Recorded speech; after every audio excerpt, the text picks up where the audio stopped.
In the PowerPoint presentation on applets, I recommended that you use a different development environment to build your applets. NetBeans, while it is capable of doing it, the process is a bit cumbersome to set this up and to set up the applets and get them to run well. In cases like this, I recommend that we use JCreator. The NetBeans versions at this, while NetBeans is infinitely expandable and there are lots of stuff that we can add in to make building applets easier, we're not going to have that capability on any of the campus computers. So instead, I think it's just easier to use JCreator. JCreator is available from Xenio Software. It is free.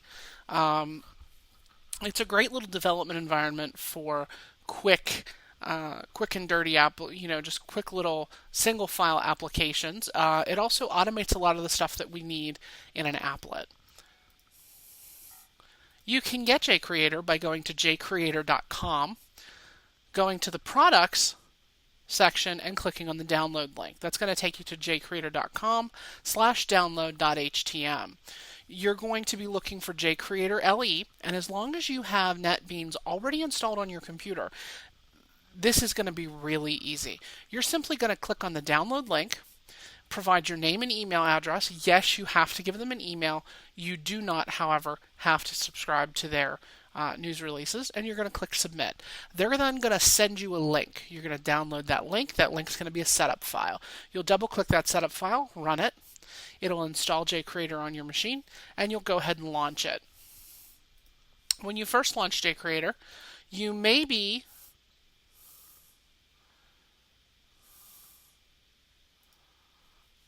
let me see if I can pull it up here, a configuration window.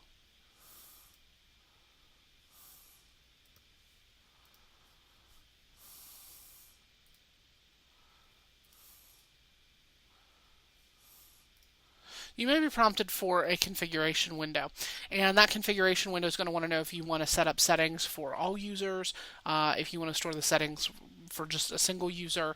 You can choose all users, and if you've already got NetBeans installed on your machine, you can simply accept the defaults and continue.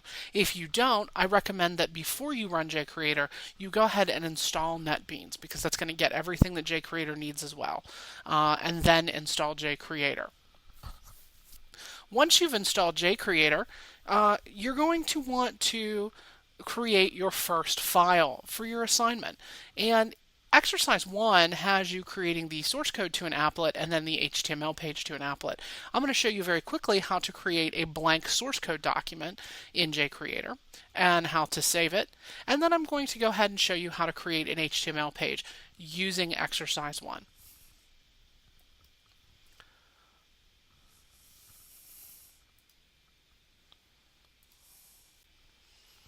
When you're ready to create your first Java source code document, you can simply go to File, New, File. In this case, you want to make sure you're clicked on Java Classes, and I usually use Empty Java File. You run the risk, if you use any of these other ones, that you're going to get generated code that you don't want. For example, I know we're dealing with applets. You might say, oh, let's use the applet class. The problem is that's going to use the built-in applet class rather than JApplet, which is what we'll be using. So I just do empty Java file and click Next. You're going to tell it where you want to save this file. In this case, it's going to be first.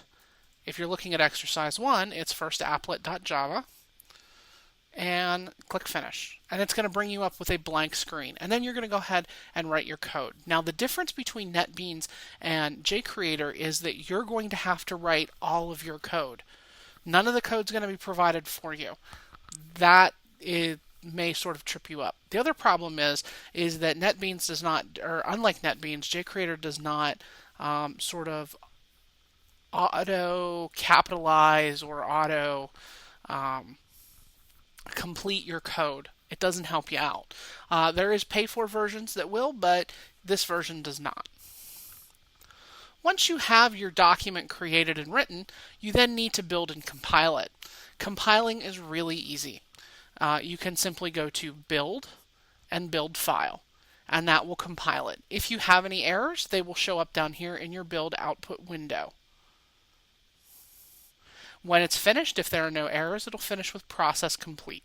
In addition, you can also use the little icon here on the taskbar or on the toolbar that says build file. Now, as you probably know, applet from 111, applets require HTML files. We don't even have to write the HTML file. We can create them very easily. Simply go to File, New, File. Instead of Java classes, this time we're going to choose Other, and we're going to choose HTML applet. Then you're going to click Next. Provide it with a name. You're going to want to store your HTML files in the same location as your .java files. And we'll see why here in just a moment. So I'm going to just call this first applet.html. And remember, all HTML files end in .html. I'm going to click Finish, and it's going to produce for me an HTML page. It's already going to have the head tags, it's going to have the HTML tags, the body tags, and the applet tag already in it.